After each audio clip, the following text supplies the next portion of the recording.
This is just a sample of the audiobook. To get the complete audiobook, access the link posted in the first comment. And Veeck, his head bare and his sports shirt unbuttoned at the neck, limped through the stands, shaking hands and gabbing with fans on how to make home games even more entertaining. Unbound by decorum and convention, disdainful of prejudices and formalities, Veeck was, as Cleveland sports writer Gordon Cobbledick proclaimed, a phenomenon the like of which hasn't been seen since some ancient Roman hawked the first ticket of admission to the Colosseum. While attendance exploded across the major leagues in the latter half of the 1940s, as returning servicemen eased back into American life at the ballpark, in Cleveland, Veeck's irresistible mix of winning baseball and diverting sideshows would smash audience records across the board. Some days, Cleveland's Municipal Stadium, a ballpark so enormous that one writer claimed, the customers at the end of each foul line need radios to follow the games, seemed too cramped. To show his gratitude to the Indians fans who had been turning out in jaw-dropping numbers throughout the summer of 1948, Veeck invited hundreds of mayors from every corner of the state, from the biggest cities to the smallest towns, to serve as stand-ins for their citizens on the night of August 20th.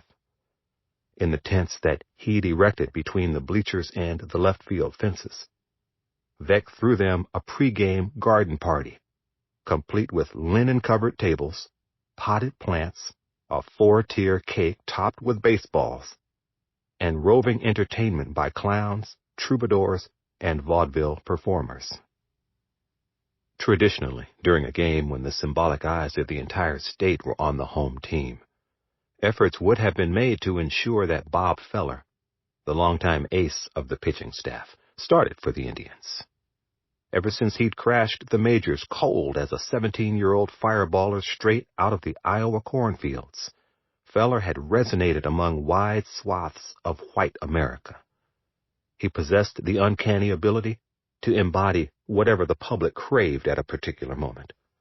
Homespun values during the Depression, selfless patriotism during the Second World War, entrepreneurial drive during the post-war consumer boom.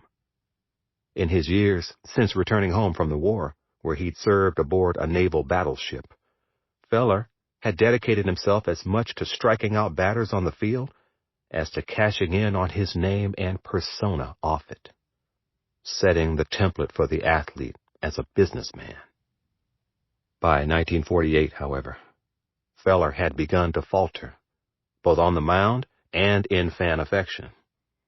Not only was he uncharacteristically struggling to tally more wins than losses, but he found himself overshadowed for the first time since donning a major league uniform by another pitcher on his own team, the same one he'd squared off against over the past dozen years on the off-season barnstorming trail. Instead of Feller, it was Satchel Paige who strode to the mound for the Indians at game time. Over more than 20 seasons in the Negro Leagues, Paige had built himself into a cultural icon whose pitching lore crossed racial lines during an era when he himself couldn't. By the time Major League Baseball took its first tentative steps toward integration, Paige was already easing into his 40s, a generation removed from the black players being scouted as pioneers.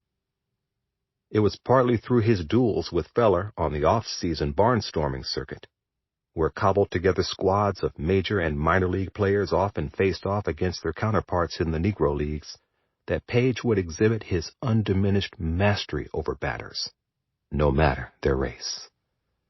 For 3 consecutive Octobers after the war, Paige and Feller, the premier black and white pitchers of their time, would duel against each other, likely never imagining that they'd soon join forces in Cleveland.